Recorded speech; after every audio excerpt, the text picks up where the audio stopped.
Good morning students.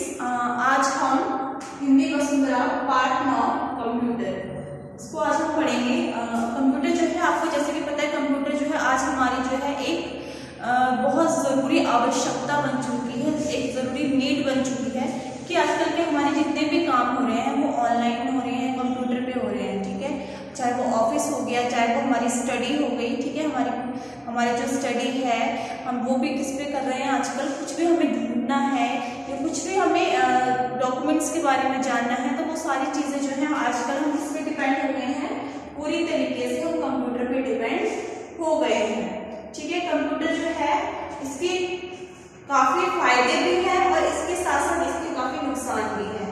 ठीक है, तो आज हम इस चैप्टर को पढ़ेंगे। आज कंप्यूटर का युग है, घर घर में कंप्यूटर देखे जा सकते हैं। बच्चों की रुचि कंप्यूटर गेम्स में अधिक होती है। बच्चों की जो रुचि है वो कंप्यूटर गेम्स में, जो उसमें गेम्स होती हैं उसमें उनको खेलने में ज़्यादा होती हैं।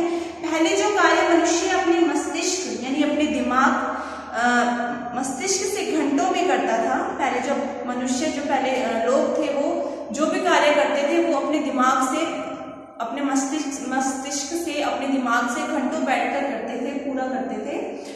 उन्हें कंप्यूटर के द्वारा मिनटों में ही किया जा सकता है। पहले जो काम हमें करने में काफ़ी टाइम लगता था, दिमाग से संबंधित जो जितने भी हमारे कार्य होते थे उनको करने में हमें काफ़ी टाइम लगता था, बहुत टाइम लगता था। लेकिन कंप्यूटर के आने की वजह से आज वो काम कुछ मिनटों में हो जाता है।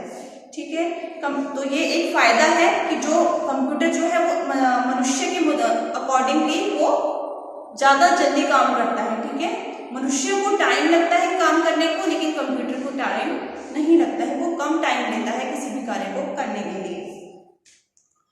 आज के युग में यह एक महत्वपूर्ण साधन है। आजकल के युग में आपको पता है कंप्यूटर की कितनी इंपॉर्टेंस है, कितना महत्वपूर्ण हो गया ये आज हमारे लिए।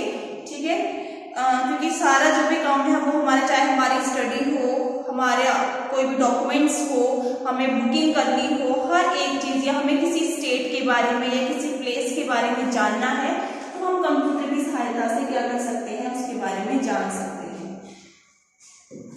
इसका स्क्रीन टीवी के पर्दे की तरह होता है और कीबोर्ड टाइप मशीन की भांति होता है। आपको पता है जो कंप्यूटर की स्क्रीन होती है वो कैसी होती है, look like a television, TV की तरह होती है। ठीक है, जैसे आपका टेलीविजन होता है वैसे ही जो कंप्यूटर की स्क्रीन है वो भी हमें देखने में वैसे ही लगती है। और जो इसका जो कीबोर्ड है वो हमें एक टाइपिंग मशीन की तरह दिखता है। कंप्यूटर एक ऐसी मशीन है जिसे मशीनी मस्तिष्क कहा जा सकता है। कंप्यूटर एक ऐसी मशीन है जिसे क्या कहा जा सकता है, क्या कहा जा सकता है, मशीनी मस्तिष्क, यानी मशीन वाला मस्तिष्क, दिमाग। इसकी सबसे पहले खोज चार्ल्स बैबेज ने की। कंप्यूटर की खोज किसने की थी, कंप्यूटर की खोज जो की थी वो की थी चार्ल्स बैबेज ने।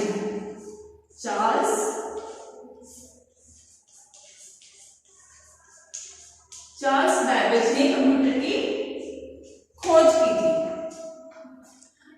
19वीं शताब्दी के प्रारंभ में पहला कंप्यूटर बनाया गया था। पहला कंप्यूटर कब बनाया गया था, 19वीं शताब्दी के प्रारंभ में, यानी स्टार्टिंग में जो है 19वीं शताब्दी जब शुरू हुई थी तभी कंप्यूटर का आविष्कार हुआ था। तब इसका आकार बहुत बड़ा होता था। पहले के जो कंप्यूटर होते थे उनका जो साइज था, उनका जो आकार था वो काफी ज्यादा बड़ा होता था। परंतु आज तो कंप्यूटर को हाथ में उठाकर कहीं भी ले जा सकते हैं। लेकिन आजकल के टाइम में कंप्यूटर का साइज जैसे जैसे विकास होता गया, टाइम बीतता गया, कंप्यूटर का जो बड़ा साइज था वो डिक्रीज, कम होता गया। ठीक है, आज हम कंप्यूटर को इजीली कहीं भी ले जा सकते हैं। आप कंप्यूटर को लैपटॉप देख सकते हैं जो हमारा कंप्यूटर की तरह ही वर्क करता है और जिसको हम कहीं भी इजीली कैरी कर सकते हैं। कंप्यूटर का प्रयोग जटिल से जटिल गुत्थी को सेकंडों में सुलझाने के लिए किया जाता है।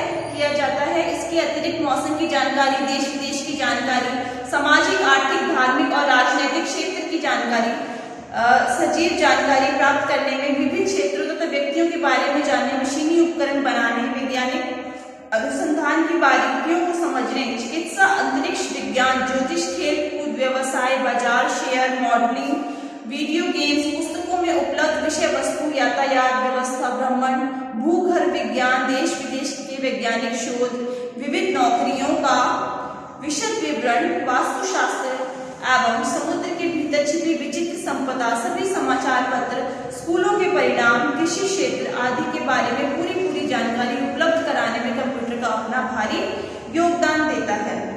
कहने का तात्पर्य यह है कि आज के युग में जीवन का ऐसा कोई भी क्षेत्र नहीं बचा है जो जिसमें कंप्यूटर का दखल ना हो। तो मैंने आपको कंप्यूटर के क्या क्या फायदे हैं मैंने आपको बताया था पहले भी। ये हमारी जटिल से जटिल कितनी भी मुश्किल सवाल होगा या बुद्धि होगी, उसको समस्या होगी, उसको हम ये चुटकियों में सॉल्व कर देती है, कुछ ही सेकेंडों में क्या करती है, ये सॉल्व कर देती है, उसका हल कर देती है। इससे हमें मौसम की जानकारी मिलती है, हमारे अंतरिक्ष के बारे में, गर्भ धरती के बारे में, हमारे धार्मिक, आर्थिक, राजनीतिक सभी प्रकार की जो जानकारियां हैं वो हमें किससे मिलती हैं, कंप्यूटर से मिल सकती हैं।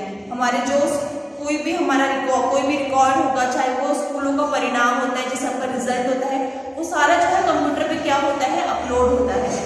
ठीक है, खेल कूद की जानकारी, कितने गेम्स हैं, कहाँ पर ऑर्गेनाइज होंगी, कैसे होती हैं, हमारी जो बुक्स हैं, बुक्स की नॉलेज जो है वो हमें, और हमारे जो यातायात के साधन हैं, ठीक है, कोई ऐतिहासिक प्लेस है जहाँ पे हमें घूमना है, तो उस प्लेस कैसा है, कैसा नहीं है, वो सारी जानकारी हमें किस पे मिल जाती है, कंप्यूटर पर मिल जाती है। और ऐसा कोई भी क्षेत्र नहीं है जहाँ पर कंप्यूटर का यूज ना होता हो। आजकल के युग में कंप्यूटर की शिक्षा अब लगभग प्रत्येक स्कूल में बच्चों को प्रारंभ से ही दी जाने लगी है। आपको पता है कंप्यूटर की पहले जो कंप्यूटर था वो बच्चों को स्कूल में नहीं होता था, बड़ी क्लासेस में कंप्यूटर का यूज होता था, लेकिन आजकल कंप्यूटर छोटी क्लासेस से ही कंप्यूटर की बच्चों को क्या कंप्यूटर की बुक्स लगी हुई है, ठीक है, उनको कंप्यूटर लैब होती है जिसमें उनको कंप्यूटर के बारे में जानकारी दी जाती है, कंप्यूटर उनसे चलाया जाता है। ठीक है, तो आजकल के जो स्टार्टिंग से ही बच्चों को कंप्यूटर की शिक्षा दी जा रही है। इस कंप्यूटर के द्वारा जहां प्राय अधिकांश कार्य शीघ्रता के साथ हो जाते हैं, वहां इसके कई दोष भी हैं। कंप्यूटर के मैंने आपको बताया था, स्टार्टिंग में ही बताया था कि जहां कंप्यूटर के काफी फायदे हैं तो उसके कुछ दोष भी हैं। ठीक है, इसकी कुछ हानियां भी हैं जो नुकसान करती हैं हमें। वो कौन कौन सी देखो, सबसे पहले तो इसके प्रयोग से बच्चों के स्वास्थ्य पर बुरा असर पड़ता है, आंखें कमजोर हो जाती हैं। जो बच्चे कंप्यूटर का ज्यादा यूज करते हैं, मोबाइल फोन का ज्यादा यूज करते हैं, गेम ज्यादा खेलते हैं, उनकी आंखों पर उनके स्वास्थ्य पर, उनकी हेल्थ पर इसका क्या होता है, बुरा प्रभाव पड़ता है। उनकी जो आंखें हैं वो क्या होती हैं, कमजोर हो जाती हैं, और शरीर की सक्रियता, शक्ति, नई मौलिक सोच इससे प्रभावित हो जाती है। हमारे अंदर जो सक्रियता है, एक्टिवनेस है, ठीक है, किसी भी काम को करने वो क्या होती है, वो खत्म हो जाती है, हम आलसी बन जाते हैं। ठीक है, जो हमारे अंदर सोच है, हमारी जो मेंटल सोच होती है, उसको भी ये क्या करती है, उसको भी ये प्रभावित करती है, हम उस पर बुरा असर डालती है। हम दिमाग से सोचने के बजाय हम दिमाग पे अपना कोई भी चीज को सॉल्व करने के लिए हम दिमाग का इस्तेमाल नहीं करते हैं, बल्कि उसको फटाफट कंप्यूटर पे सर्च करके आंसर को ढूंढ लेते हैं। खेलने कूदने में जो शक्ति बच्चों को प्राप्त होती थी, वह अब कंप्यूटर से चिपके रहने के कारण क्षीण हो जाती है। पहले बच्चे जो थे वो फिजिकली क्या करते थे, शारीरिक रूप से बाहर जाकर खेलते थे, काफी अलग अलग गेम जो होती थी उनको खेलते थे, चाहे वो फुटबॉल हो गया, क्रिकेट हो गया, आपके जो छोटे गेम्स होते थे, फुटबॉल हो गया, आपका क्रिकेट हो गया, हॉकी हो गया, ठीक है, आप जो पकड़म पकड़ाई खेलते हैं वो हो गया। तो ये सारे गेम जो है जो आपको क्या करते थे, शारीरिक रूप से स्वस्थ रखते थे। लेकिन आजकल जो बच्चे हैं वो क्या कर रहे हैं, फिजिकल गेम ना खेल के बल्कि वो कंप्यूटर पे गेम खेलते हैं, जिसपे उनकी हेल्थ पर बुरा प्रभाव पड़ता है। ठीक है, सेहत खराब हो जाने से नई नई बीमारियां शरीर में घर कर जाती हैं। जब आपकी सेहत ठीक नहीं रहेगी तो उससे क्या होता है, आपको बीमारियां बन जाती हैं, और बीमारियां आपके शरीर को और ज्यादा नुकसान पहुंचाती हैं। इसलिए अनुभवी लोगों का कहना है कि कंप्यूटर का प्रयोग लगातार काफी समय तक एक साथ बैठ के नहीं करना चाहिए। बीच बीच में शरीर को आराम देने के लिए, विशेषकर आंखों को आराम देने के लिए कंप्यूटर को छोड़कर जाना चाहिए, और पलकों को बीच बीच में झपकाते रहना चाहिए। हमें ज्यादा देर कंप्यूटर का यूज नहीं करना चाहिए। ठीक है, बीच में हमें थोड़ा सा गैप लेना चाहिए, विश्राम करना चाहिए, अपनी आंखों को थोड़ा रेस्ट देना चाहिए। और जब भी हम कंप्यूटर पे या मोबाइल फोन का यूज करें तो अपनी आंखों को झपकाते रहना चाहिए, ठीक है, पलकों को बीच बीच में झपकाते रहना चाहिए। तो क्लास आपका ये जो चैप्टर है वो कंप्लीट हो गया है। इसके शब्दार्थ आप अच्छे से पढ़ लेंगे, इसके शब्दार्थ कॉपी में करेंगे आप, इसके क्वेश्चन आंसर मैं आपको व्हाट्सएप पे सेंड करूंगी और इस पार्ट को आप एक बार पढ़ लेना। पार्ट 9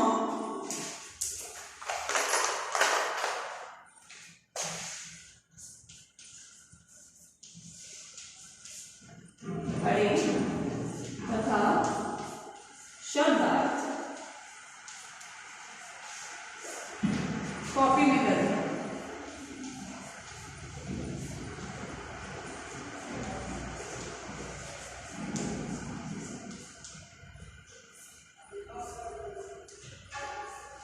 धन्यवाद।